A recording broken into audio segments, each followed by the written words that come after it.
il me semble qu'il y a quand même un autre événement qui mérite qu'on ait un temps de discussion en ce début de conseil, qui concerne ce qui s'est passé dans les locaux de l'Étincelle il y a une dizaine de jours, un peu plus maintenant. Un saccage qui s'est traduit par des livres brûlés, du matériel détruit et surtout des symboles et des gestes nazis, notamment lors de la revendication par un groupuscule nationaliste. Une violence et des méthodes, un message que je condamne avec force. Et je tiens à en parler ce soir en ce début de conseil parce que je suis convaincue que ne pas en parler serait une faute grave. Nous avons lu dans la presse, dans un premier temps, que vous n'aviez pas souhaité, la ville en tout cas, commenter un cambriolage politique. Mais je pense que les mots ont une importance. Ce qui s'est passé n'est pas un cambriolage politique. Et vous le savez parfaitement. Nous ne pouvons pas tolérer des comportements antidémocratiques, qui plus est fascisants et violents, et qui rappellent les heures sombres de notre histoire. Ce saccage qu'avec les minorités et les partis de gauche nous avons unanimement condamné s'ajoute à une longue liste d'autres faits de même veine et vient confirmer ce constat qu'Angers est devenue une ville où l'ultra-droite fait son nid insidieusement, déversant dès qu'elle le peut son idéologie nauséabonde, sa préférence nationale, son attachement à un pan de l'histoire terrible que nous devons tous ici combattre unanimement. Ce constat commence malheureusement à être connu bien au-delà d'Angers, et comme beaucoup d'Angevins, j'étais particulièrement triste et en colère samedi soir d'entendre notre ville citée dans l'émission de Laurent Ruquier comme un exemple de ville où l'extrême droite s'installe durablement. En colère aussi, et d'ailleurs la journaliste Pauline Guénal l'a précisé, car je sais qu'une majorité d'Angevins sont totalement à l'opposé de cette idéologie et prônent au contraire des valeurs d'ouverture, de tolérance et d'accueil. Alors, monsieur le maire, à tous ces Angevins, nous devons envoyer un signal. Nous devons leur montrer que nous souhaitons agir en affirmant une position claire par rapport à cette ultra-droite et en prenant des mesures courageuses. Les minorités sont prêtes à travailler avec vous sur cette question. De nombreux acteurs locaux sont aussi prêts à le faire. Un premier geste, monsieur le maire, serait par exemple de ne pas céder à ceux, car ce sont les mêmes, qui à plusieurs reprises ont détruit l'arbre de la laïcité, un arbre que je vous propose de replanter le plus tôt possible pour montrer que nous ne céderons pas, que nous ne céderons jamais, que nous serons toujours présents pour défendre les valeurs de la République, liberté, égalité, fraternité, laïcité. Il y a une urgence, celle de ne pas laisser faire, d'agir et de déconstruire, car l'histoire a montré par le passé où cette idéologie pouvait nous mener. Et dans ce combat, monsieur le maire, chers collègues, vous pourrez compter sur nous. Merci, madame Camara-Tombini. Bon.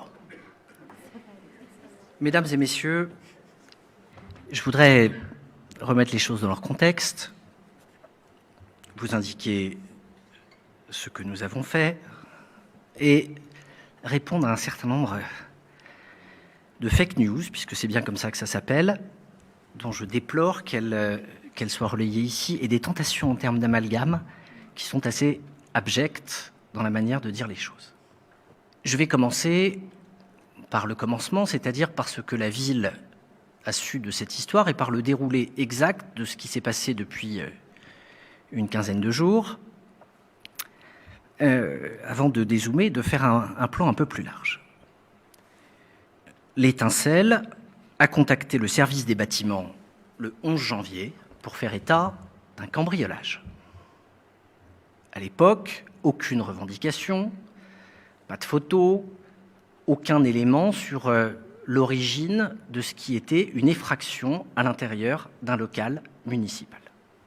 Et ça n'est que le 20 janvier dernier que la revendication de cet acte par des nazillons a été faite sur les réseaux sociaux.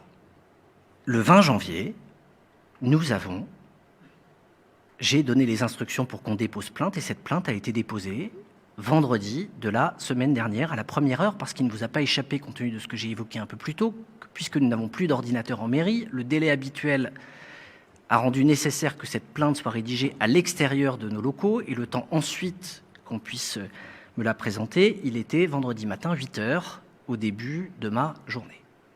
La ville a porté plainte, non seulement contre l'effraction, mais contre la revendication et les symboles qui ont entouré cette intrusion.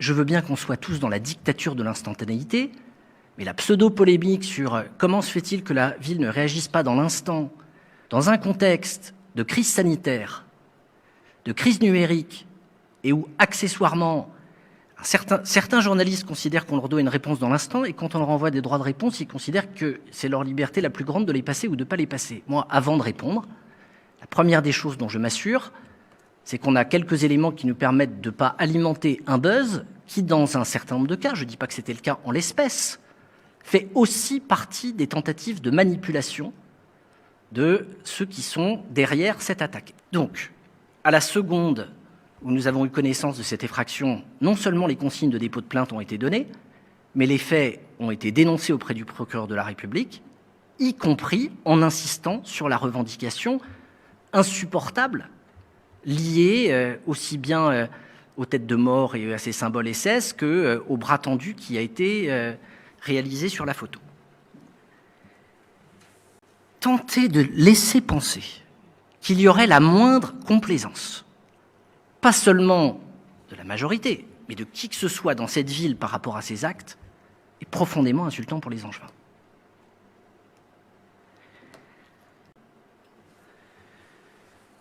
Alors, mes chers collègues, bien sûr que nous dénonçons ces actes, et nous l'avons fait auprès du procureur de la République. Maintenant, je veux aussi que les choses soient extrêmement claires. Notre détermination à refuser tous les extrémismes est totale, elle l'a toujours été. Je me réjouis si les minorités, et j'entends votre appel, Madame Camara-Tombini, souhaitent appuyer, nous qui sommes en responsabilité, pour faire en sorte de pouvoir faire reculer tous ces prêcheurs de haine, quels qu'ils soient.